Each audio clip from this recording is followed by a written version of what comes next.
Welcome NS के study point में स्वागत है दोस्तों आपका। आज के टॉपिक में आज का अपना टॉपिक क्लास 9th का चैप्टर 2 है दोस्तों। कौन सा अपना ये चैप्टर 2 है, यानी चैप्टर नंबर 2 है, जिसका नाम है दोस्तों भारत का भौतिक स्वरूप। इसका नाम है दोस्तों भारत का भौतिक स्वरूप। जो भारत का भौतिक स्वरूप वाला चैप्टर है, तो अपन जानेंगे दोस्तों। अपन भारत का फर्स्ट पार्ट पढ़ा था। अब दोस्तों अपन भारत का की स्थिति पढ़ी थी अपन ने। अब अपन भारत के का भौतिक स्वरूप जानते हैं। जैसा कि आप जानते हैं दोस्तों, यहाँ पर बताया जा रहा है कि जैसा कि आप जानते हैं कि दोस्तों मेरा आपको पढ़ाने का उद्देश्य सिर्फ सीखने और सिखाने का है, जो आपकी फर्स्ट पेज पे ही एनसीईआरटी में लिखा हुआ आता है कि कुछ आपसे सीखेंगे, कुछ आपको सिखाएंगे। जैसा कि आप जानते हैं कि भारत विभिन्न स्थल कृतियों वाला एक विशाल देश है। जो भारत अपना देश है वो कैसा है? एक विशाल स्थल कृतियों वाला एक विशाल देश। स्थल कृति, स्थल माने दोस्तों स्थान, जगह, और कृतियाँ माने कई प्रकार के देखने वाले दृश्य होते हैं। जो कृतियाँ होती हैं उसका देखने वाला एक दृश्य है। विशाल देश है, यानी विशाल यानी बड़ा देश है। अब दोस्तों आपको पता है कि आप किस प्रकार के क्षेत्र, आपको ही पता होगा कि आप किस प्रकार के क्षेत्र और भूभाग में रहते हैं। आप किस प्रकार के क्षेत्र में रहते हैं, किस प्रकार के भूभाग में रहते हैं। क्षेत्र यानी दोस्तों अपन जिस जगह रहते हैं उसको क्षेत्र बोलते हैं। और भूभाग यानी जमीन का वह भाग जहाँ पर आप अपना निवास और जीवन यापन कर रहे हैं। यदि आप मैदानी क्षेत्र में रहते हैं दोस्तों, जैसे आप ऐसे क्षेत्र में रहते हो जहाँ पर मैदान ही मैदान दिखाई देता है, जैसे दोस्तों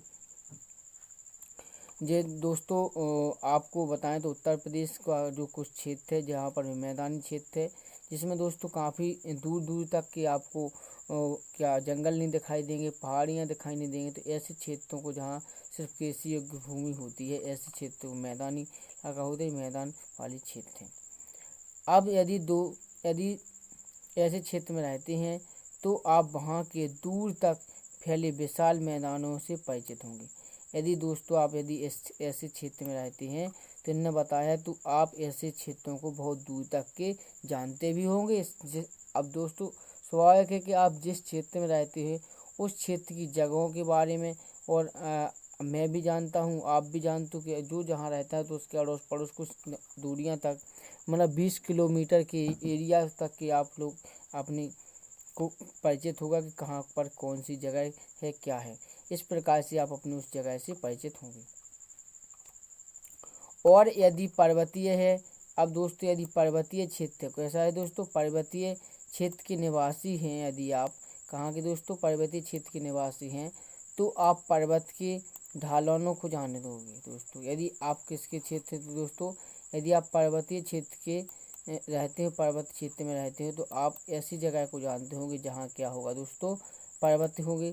तो पर्वतों में रहने से आप पर्वतों में जो ढालें होती हैं उन ढालों के बीच और जो घाटियाँ होती हैं, ऐसे भागों से भली भांति परिचित होंगे। जो पर्वत की जो घाटियाँ होती हैं, जो ढालानें होती हैं, ढालान यानी दोस्तों जब अपन पहाड़ से नीचे उतरते हैं तो उसको ढालान बोलते हैं। घाटियाँ जैसे आपको बताएं दोस्तों, ये पर्वत है, क्या है, ये पर्वत है। यदि ये पर्वत, तो ये वाली जो आप यहाँ से आप जब नीचे उतरोगे दोस्तों, तो ये वाली आपकी क्या होगी, ढालान हो गई। क्या हो गई दोस्तों, ढालान। और दोस्तों घाटी, तो दोस्तों कुछ घाटियाँ यू आकार की होती हैं, वी आकार की। इस प्रकार से जब पहाड़ियों के निर्माण होता है इस प्रकार से, तो इसके जो क्षेत्र में जो बीच में जो क्षेत्र बन रहा है, इस प्रकार से ये घाटियाँ होती हैं। यहाँ पर दोस्तों कभी कभी ये बहुत बड़ी होती हैं, जहाँ पर कई गांव बस जाते हैं, क्षेत्र शहर बड़ी बड़ी होती हैं। और दोस्तों यदि आपको बताएं तो आप जब ऐसे क्षेत्रों में रहते होंगे तो आप भली भांति इन चीज़ों से परिचित होंगे। अब दोस्तों उससे आगे बताएं कि वास्तव में हमारे देश में हर प्रकार की भू आकृतियाँ पाई जाती हैं। जो दोस्तों बताया गया है कि जो अपना जो भारत देश है, एक ऐसा भारत देश है अपना कि इस भारत देश में आपको हर प्रकार की आकृतियाँ मिल जाएंगी दोस्तों। जो दोस्तों आपको यदि पर्वतीय इलाका है तो पर्वतीय इलाका मिलेगा, मैदानी इलाके मिलेगा, और झीलों वाला मिलेगा, पहाड़ों वाला, नदियों वाला, इस प्रकार से दर्रों वाला, जो दर्र बोलते हैं दर्रा, ऐसे वाले, ऐसे कई प्रकार के क्षेत्र आपको देखने को मिलेंगे। ऐसी आकृतियों वाला हमारा भारत देश सुनहरा प्यारा देश है। दोस्तों इसी सुनहरे देश को और सुनहरा बनाने के लिए आप सभी से दोस्तों अनुरोध है कि इस लॉकडाउन को व्यर्थ में ना जाने दें। दोस्तों इस लॉकडाउन पर बैठ के घर पे अच्छी तरह से पढ़ाई करें। दोस्तों पढ़ने से ही आपके देश का, आपका भविष्य आगे बढ़ेगा। दोस्तों बिना पेपर दिए पास होने से कुछ मिलने वाले नहीं है, कुछ दिनों का ही ये होगा। इसके बाद तो दोस्तों आपको नॉलेज होगा, तभी आप अपने देश का अच्छा सुनहरा भविष्य और अपना भविष्य बना सकते हो। दोस्तों तो इस प्रकार से मैंने आपको बताया है कि आकृतियाँ पाई जाती हैं। अब इससे आगे बताएं कि आप उन आकृतियों में क्या क्या देखेंगे। दोस्तों तो आप आकृतियों में दोस्तों आकृतियों में आप देखोगे कि जैसे कि पर्वत, क्या दोस्तों, जैसे कि पर्वत। अब दोस्तों आप पर्वत से आप परिचित होंगे। और दोस्तों मैदान, आपको पर्वत बोले तो पर्वत दोस्तों सबसे ज़्यादा यदि पर्वत दिखाई देते हैं तो हिमालय पर्वत को देखो, या दोस्तों उसके बाद हिमाचल प्रदेश में आप हिमाचल प्रदेश के बारे में जानकारी सर्च करना, तो हिमाचल प्रदेश में, उत्तराखंड में, इस क्षेत्रों में सबसे ज़्यादा पहाड़ियाँ पाई जाती हैं। और इसी के बाद दोस्तों मैदान, यदि आपको दोस्तों मैदानी क्षेत्र देखना है तो दोस्तों आपसे अनुरोध है कि आप अपने पास में क्या मैप लेके बैठना। अब दोस्तों आपको मैदानी क्षेत्र बताते हैं, पहाड़ी क्षेत्र बताते हैं। दोस्तों देखो ये मैप है अपने भारत देश का। इस भारत देश में पहाड़ी क्षेत्र, इसको तो हिमालय दर्शाया गया है। ये हिमालय तो दोस्तों सबसे बड़ी पहाड़ी है, ये पर्वत है। अब दोस्तों आपको पहाड़ी क्षेत्र देखना है तो इस क्षेत्र में सबसे ज़्यादा पहाड़ियाँ क्षेत्र है। अब दोस्तों मैदानी क्षेत्र है, तो मैदानी क्षेत्र में जो उत्तर प्रदेश का क्षेत्र है, कुछ मध्य प्रदेश का, इस वाले क्षेत्र को मैदानी क्षेत्र बोलते हैं। इसके बाद दोस्तों आपका लिखा है मरुस्थल क्षेत्र। तो मरुस्थल क्षेत्र ऐसी जगह है जहाँ पर दोस्तों बारिश बहुत ही कम होती है। क्या होती है दोस्तों, बारिश बहुत कम मात्रा में होती है। इतनी कम मात्रा में होती है कि दोस्तों अपन वहाँ पर खेती नहीं कर सकते हैं। तो ऐसे क्षेत्र को दोस्तों मरुस्थल बोलते हैं, जो कि राजस्थान वाला कुछ क्षेत्र है, राजस्थान गुजरात वाला ऐसे कुछ क्षेत्र हैं जहाँ पर दोस्तों आपको मरुस्थली क्षेत्र दिखेगा, मरुस्थल बोलेगा। अब दोस्तों आपको पठार बनाए, दोस्तों पठार, तो आपने पठार का नाम सुना होगा, मालवा का पठार, दक्कन का पठार, ये सब आपने मध्य प्रदेश में सुना होता है, मध्य प्रदेश में। और ये दोस्तों राजस्थान इस वाले क्षेत्र में पठार का नाम सुना होगा, जहाँ से दोस्तों नर्मदा चंबल जी नदियाँ दो घाटियों से निकली हैं, ये पठारी क्षेत्र से निकली हुई हैं। और तथा दोस्तों द्वीप, अब नेक्स्ट के बाद दोस्तों आया अपना शब्द कौन, द्वीप। अब दोस्तों द्वीप किसे कहते हैं, तो आपको द्वीप बताएं दोस्तों कि द्वीप किसे कहते हैं। द्वीप ऐसे स्थान, ऐसी जगह को कहते हैं दोस्तों जो पानी से घिरा हुआ हो। किससे दोस्तों, जो पानी से घिरा हुआ हो, ऐसे क्षेत्र को दोस्तों द्वीप कहते हैं। यदि दोस्तों मैप होगा तो आपको बता देते हैं। दोस्तों मैप नहीं है, हाँ है मैप द्वीप वाला। यह दोस्तों भारत का पूरा मैप। तो आपको बताएं जो द्वीप होते हैं, जो द्वीप इस प्रकार से जो अपने चारों ओर से पानी से घिरे हुए रहते हैं उसको द्वीप बोलते हैं। दोस्तों यह है लक्षद्वीप। क्या दोस्तों, लक्षद्वीप। तो आपने इस लक्षद्वीप को देखा दोस्तों कि ये चारों ओर से अपने पानी से घिरा हुआ है। इसी के साथ दोस्तों एक और द्वीप है अंडमान निकोबार द्वीप समूह है, ये भी पानी से चारों ओर से घिरा हुआ क्षेत्र है। तो आपने देखा जो अपना भारत देश है, सुनहरा भारत देश है, जो सोने की चिड़िया बोलते हैं अपन, ये सोने की चिड़िया वाला भारत देश ऐसी भू आकृतियों वाला देश है अपना, जहाँ पर अपन को हर चीज़ देखने को मिल जाती है।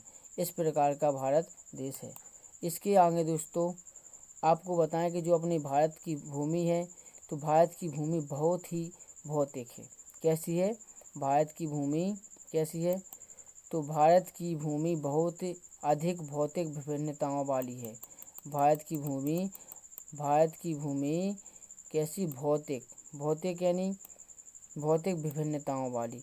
विभिन्नताओं का मतलब है दोस्तों को जो भारत की ज़मीन है यानी मिट्टी है। क्या है, मिट्टी का आप दोस्तों जिस क्षेत्र में रहते हो तो आपने थोड़ी बहुत मिट्टी के कलरों में परिवर्तन देखा होगा।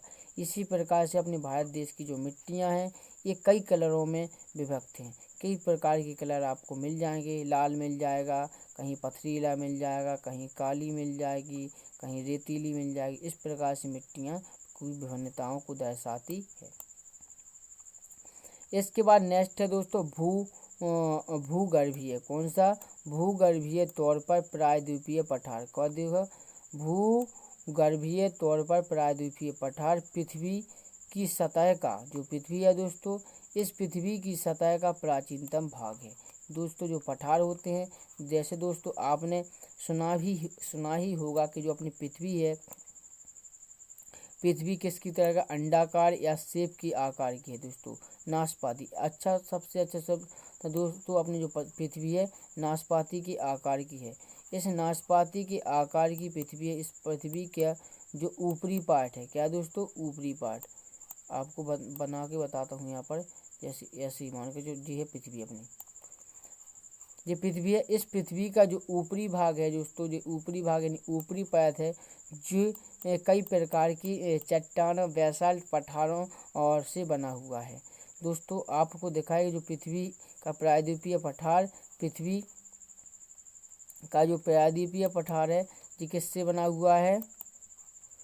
की सतह प्राचीनतम भाग। किसका भाग है? कि पठारों का प्राचीनतम भाग है। इसी भाग में क्या बोले? इसी भाग में इसी भूमि का एक बहुत बड़ा ही स्थिर भाग माना जाता है। जो पठार है, पृथ्वी का जो भाग है, पठार क्या है? पृथ्वी का जो स्थिर भाग है, स्थिर भाग जो एक जगह रुका हुआ है, ऐसा जो भाग है, तो उसमें भाग में सिर्फ पठार है। क्या दोस्तों? पठार है। अब आप मानोगे दोस्तों पठार है तो इस पर हम खेती करते हैं, ऐसे पठार पे तो खेती नहीं होती है, पठार पे तो सिर्फ कुछ नहीं उगता है। तो दोस्तों ऐसा वाला पठार नहीं, आपने अपनी ज़मीन के अंदर कभी बोर वेल होते हुए देखा होगा या कुआं खुदते हुए देखा होगा। तो आपने अपने क्षेत्र में नोट किया होगा कि कुछ गहराई तक जाने के बाद, जैसे कुछ गहराई पर जाने के बाद 10 फीट है, कहीं पर 50 फीट है, कहीं पर 30 फुट है। इस फीट के नीचे जाने के बाद आपको पत्थरों की चट्टानें मिलेंगी। पत्थर की चट्टानें मिलेंगी, जो पठार बोलते हैं। क्या पठार? ये पठार कहीं पर दोस्तों उभरे हुए होते हैं, कहीं पर उभरे हुए होते हैं, कहीं पर गहरे हुए होते हैं। इस प्रकार की ये अपनी आकृतियाँ बनाते हुए इस पृथ्वी का एक भाग है। क्या भाग है? पठार का। जो ये पठार है, ये पठार कैसे है दोस्तों? स्थिर है। इन पठारों का स्थिर होने के कारण क्या पड़ता है कि एक जगह अपनी स्थिति को बनाए रखते हैं। और दोस्तों जब भूकंप वगैरह आते हैं तो इन पठारों में भूस्खलन की संभावना कम होती है ऐसे क्षेत्रों में। परंतु हाल के भूकंपों ने आपने देखा, ऐसे क्षेत्रों में जो पठारी क्षेत्र होते, ऐसे क्षेत्रों में भूकंप की संभावना कम होती है। लेकिन भूकंपों ने इसे गलत साबित कर दिया है। क्या कर दिया? गलत साबित। इनका कहना है कि जो अपन मानते हैं दोस्तों कि कहीं पर जैसे बाढ़ आ रही है, तो चलो पठारी क्षेत्र में जाएंगे, पठारी क्षेत्र में पहुंच जाएंगे, पहाड़ी पहुंच जाएंगे, तो इससे क्या होगा? मिट्टी का कटाव कम होगा, तो अपन बहेंगे नहीं, बाढ़ का खतरा कम रहेगा और भूकंप का खतरा कम रहेगा। लेकिन हाल ही के कुछ भूकंप ऐसे आए हैं दोस्तों, जिससे पता चला है कि जो पठार को अपन ने अच्छी तरह से स्थिर माना, इसको ने गलत साबित कर दिया। तो हिमालय एवं उत्तरी मैदान का कहाँ का हाल है दोस्तों? मैदान हिमालय एवं उत्तरी मैदान में बनी स्थलाकृतियाँ हैं। आपको बताते हैं कि जो हिमालय है, इसमें हिमालय की उत्तरी मैदान का हाल है। कहाँ का? उत्तरी मैदान।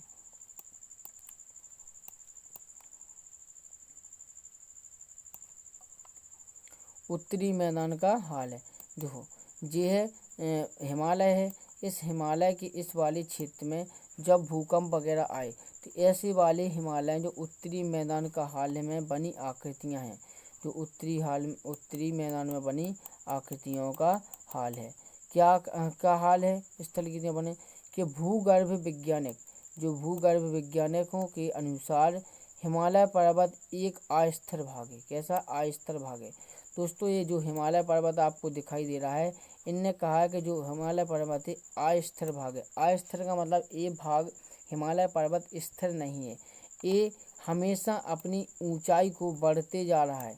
इसकी ऊंचाई में थोड़ा बहुत परिवर्तन देखने को मिलता है। प्रति साल दोस्तों कुछ सेंटीमीटर के अंदर इस पर्वत की ऊंचाई बढ़ जाती है, ये वैज्ञानिकों को कहना है। और जो साइंटिस्ट वगैरह इसकी जो इसकी लंबाई को नापे हैं जिसने, उनने बताया है कि हाँ, जो हिमालय पर्वत है जो प्रति वर्ष कुछ ना कुछ थोड़ी बहुत अपनी स्थिति को चेंज करता है, ये अस्थायी भाग नहीं है। क्या है? हिमालय पर्वत एक अस्थायी भाग है। कैसा? एक अस्थायी भाग है। हिमालय की पूरी जो हिमालय है, हिमालय की पूरी पर्वत श्रृंखला, जो हिमालय की पर्वत श्रृंखला है, ये किस प्रकार से है? जो हिमालय पर्वत की पूरी पर्वत श्रृंखला एक युवा स्थलाकृति को दर्शाती है, एक युवा स्थलाकृति को दर्शाती है। अब दोस्तों आपको ये शब्द समझ में नहीं आया होगा कि युवा स्थलाकृति क्या होती है। दोस्तों युवा स्थलाकृति, जैसे आपने बूढ़े बुजुर्ग लोगों के मुँह सुना होगा कि अभी तो बच्चे तुम युवा हो। क्या हो? युवा हो। इस उम्र में यदि तुम ये कार्य नहीं कर सकते हो तो फिर तुम कब कर सकते हो? जैसे कोई सामान होता है, मेहनती काम हो या मेहनती भारी सामान हो तो उसको उठाने की बारी आती, तब ऐसे बूढ़े बुजुर्ग लोग बोलते हैं कि तुम युवा हो, इस उम्र में तुमसे इतना सामान नहीं उठा जा रहा है। तो इसका मतलब है कि जब व्यक्ति की उम्र कितनी हो? व्यक्ति की उम्र 18 से आपको माने तो दोस्तों जो युवा अवस्था का मतलब होता है, ये अपनी उम्र होती है, जैसे 18 से आप 30 साल के बीच की उम्र लो। इस समय को क्या अपन युवा अवस्था बोल सकते हैं अपनी भाषा में। तो यही जो हिमालय पर्वत है दोस्तों, हिमालय पर्वत के बारे में वैज्ञानिकों ने बोला है कि ये अपनी युवा अवस्था में है। किसमें है दोस्तों? युवा अवस्था। जो हिमालय पर्वत की श्रृंखला है एक युवा स्थलाकृति को दर्शाती है, ये अपनी युवा अवस्था में, इसलिए क्या कर रही है? बढ़ रही है। थोड़े बहुत परिवर्तन मिल रहा है, किसको? बढ़ने को मिल रहा है। जैसे अपने शरीर में थोड़ा विकास होता है, विकास थोड़े थोड़े होता चला जाता है 18 की उम्र में भी, इससे आगे भी विकास होता जाता है, शरीर का अंग बढ़ते जाते। इसी प्रकार से जो हिमालय पर्वत है ये युवा स्थलाकृति को दर्शाते हुए इन लोगों ने प्रदर्शित किया है कि ये युवा अवस्था में है हिमालय पर्वत, इसलिए अपने ये बड़प्पन पे चल रहा है। जिसमें दोस्तों ऊंचे शिखर हैं। दोस्तों क्या है? ऊंचे शिखर। ऊंचे शिखर को मतलब दोस्तों ऊंचे ऊंचे पर्वत। जैसे आपने हिमालय पर्वत की यदि जो ऊंचाई नोट की होगी तो इसकी 8,800 कछु मीटर ऊंचाई है। 8,864 मीटर के लगभग इसकी ऊंचाई है। किसकी? हिमालय पर्वत की। जो हिमालय पर्वत की सबसे ऊंची चोटी है K2। क्या है? K2। तो इसकी जो ऊंचाई है 8,864 के लगभग में ऊंचाई है दोस्तों। जबकि चीन वालों ने अभी उसकी ऊंचाई को नापा था कुछ साल पहले, 1-2 साल पहले, तो इनने उसको बताया कि पिछली से ऊंचाई से अभी आने वाली ऊंचाई में थोड़ा परिवर्तन को देखने को मिला है, 1-1.5 मीटर का लगभग। तो इस प्रकार से इन्हें सिद्ध कर दिया है कि हाँ, पहले की जो ऊंचाई को नापा गया था और बाद में जो नापे तो इसमें थोड़ा अंतर देखने को मिला। अब दोस्तों ये तो हो गया ऊंचे शिखर। ऊंचे शिखर के बाद आपको बताएं कि इसने आगे नेक्स्ट लिखा है गहरी घाटियाँ। क्या है दोस्तों? गहरी घाटियाँ। तो आपने अभी हिमालय पर्वत है जो दोस्तों, तो हिमालय पर्वत को आप देखो कि इस किस प्रकार की घाटियों से बना हुआ प्रदर्शित दिखता है कि हिमालय पर्वत देखो यहाँ पर इतनी ऊंचाई है, इस ऊंचाई से फिर दोस्तों इस प्रकार से घाटी बनाई है यू आकार की। क्या? यू आकार की घाटियों को प्रदर्शित करता है। इसके बाद घाटियाँ तथा तेज बहने वाली नदियाँ आपको पता है कि जब पर्वत पे पानी बरसता है या शिखरों पर पानी बरसता है तो कहाँ आएगा? पर्वत से पानी दोस्तों नीचे आएगा। कहाँ आएगा दोस्तों? पानी कहाँ आएगा? नीचे। जब ये नीचे आएगा दोस्तों पानी, तो अब पता है शिखर कैसा? ऊंचा। जब ऊंचा शिखर से अपन पानी को उड़े लो या पानी को नीचे गिराओ, तो यदि ज़्यादा ऊंचाई से आप पानी को गिराते हो नीचे तो बहुत स्पीड से नीचे आएगा। किसने? स्पीड से नीचे आएगा। इसी प्रकार से बोला है कि जो इस हिमालय पर्वत की जो चोटियाँ हैं वहाँ से जो नदियाँ निकली हुई हैं। क्या निकली दोस्तों? नदियाँ। इन नदियों के निकलने से इनका जो वेग है नदियों का, वो वेग कैसा है? अति तीव्र है। और उत्तरी मैदान, कैसे उत्तरी मैदान में जलोढ़ निक्षेप से बने हैं। यहाँ पर उत्तरी मैदान आपने देखा दोस्तों, सबसे ज़्यादा नदियाँ यदि निकली हैं तो कहाँ, उत्तराखंड हिमाचल वाले प्रदेश इन क्षेत्रों से ये अधिकतर नदियाँ निकली हैं। और कुछ नदियाँ हैं जो सिंधु नदी की जो सहायक नदियाँ हैं वो हिमालय यानी तिब्बत वाले क्षेत्र से निकली हैं। जम्मू कश्मीर के तिब्बत, जो जम्मू कश्मीर का बॉर्डर तिब्बत से लगा उस वाले क्षेत्र से निकली हुई हैं। आपको बताएं, देखो इस क्षेत्र से अधिकतर नदियाँ निकली हुई हैं। देखो आप ये नदियाँ को देख रहे हैं, तो ये नदियाँ, ये तिब्बत वाला क्षेत्र, ये तिब्बत है, क्या है दोस्तों, तिब्बत। इस तिब्बत से ही अधिकतर इस वाले क्षेत्र से ही सबसे अधिक नदियाँ निकली हुई हैं। ये आप देख रहे हैं छोटी छोटी नदियाँ, जो नीली नीली कलर की जो लाइनें दिखाई दे रही हैं, ये नदियाँ हैं। सबसे सिंधु नदी की सहायक नदी झेलम की रावी, सतलज, ब्यास, इस प्रकार से इनकी हैं। आपको बताएं कि जो ये तो हो गई इस वाले क्षेत्र से, और जो उत्तरी क्षेत्र से निकल रही, उत्तरी से उत्तराखंड से निकल रही हिमाचल प्रदेश, तो हिमाचल प्रदेश से निकलती हुई इस प्रकार चलेंगे। अब उत्तराखंड से जो नदी निकली है तो यमुना नदी है, यमुनोत्री से निकली, गंगोत्री से निकली, और भागीरथी, अलकनंदा, इस प्रकार से लोगों ने भागीरथी और अलकनंदा मिलकर गंगा नदी का निर्माण किया है। इस प्रकार से नदियाँ निकली हुई हैं। तो ये जब अपने शिखर से निकलती हैं, ये नदियाँ जब यहाँ से ऊंचाई से गिरती हैं तो काफ़ी तीव्र गति से होती हैं। कहाँ होती है, तीव्र गति में होती हैं। इससे क्या होता है, इससे जलोढ़ निक्षेप से बने होते हैं। इनसे क्या होता है, जलोढ़ निक्षेप बने होते हैं। जब दोस्तों नदी शिखर से निकलेगी, ढालान से निकलेगी, तो स्वाभाविक है कि ये अपने साथ कुछ मिट्टी, पत्थर, कंकड़ों को बहा के लाएगी। जब मिट्टी, कंकड़, पत्थर को अपने साथ बहा के लाएगी तो ये कहाँ, ऐसे क्षेत्र में आएगी जहाँ पर प्लेन मैदान होगा। दोस्तों क्या होगा, प्लेन। जब प्लेन इन समतल मैदान होगा तो ऐसे मैदानों में क्या होगा कि इसकी जो गति है, जल की जो धारा की गति कम हो जाएगी। कम गति होने से क्या होगा, जो मिट्टी है, जलोढ़ मिट्टी के जो कंकड़ बहा के लाए थे, उनसे क्या होगा, निक्षेप बनेगी। जलोढ़ मिट्टी के क्या बनेगी, निक्षेप।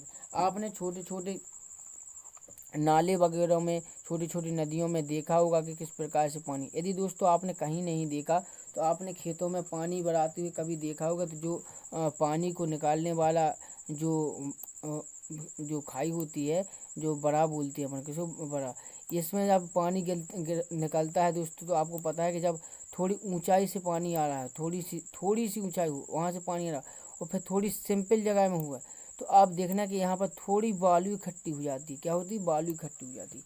इसी बालू को इन लोगों ने जलोढ़ निक्षेप से बोला है। जलोढ़ निक्षेप को क्यों बोला है, इसलिए बोला है कि ये जल के द्वारा जलोढ़, जल में लोड, जैसे अपन ट्रैक लोड कहते हैं, इस प्रकार से जल ने लोड किया, जल में लोड होके आई है बनी, इसलिए जलोढ़ बना है। अब जो प्रायद्वीपीय पठार हैं, क्या दो जो प्रायद्वीपीय पठार हैं, प्रायद्वीपीय पठारों में क्या हुआ कि प्रायद्वीपीय पठार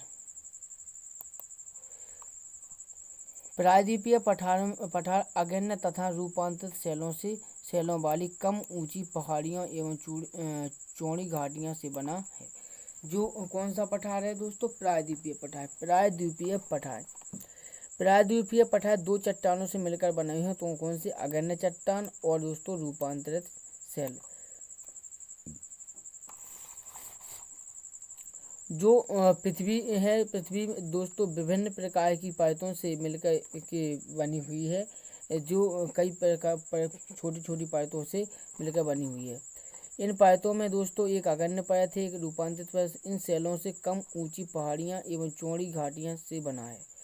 ये परतें होती हैं, जो मैंने पता है कि ये परतें दोस्तों एक जगह से बिल्कुल इस प्रकार से सीधी नहीं निकली हुई हैं। ये परतें क्या दोस्तों, यू आकार की, दोस्तों यू आकार की, इस प्रकार के सांप की तरह दोस्तों ये चलती रहती हैं इस प्रकार से।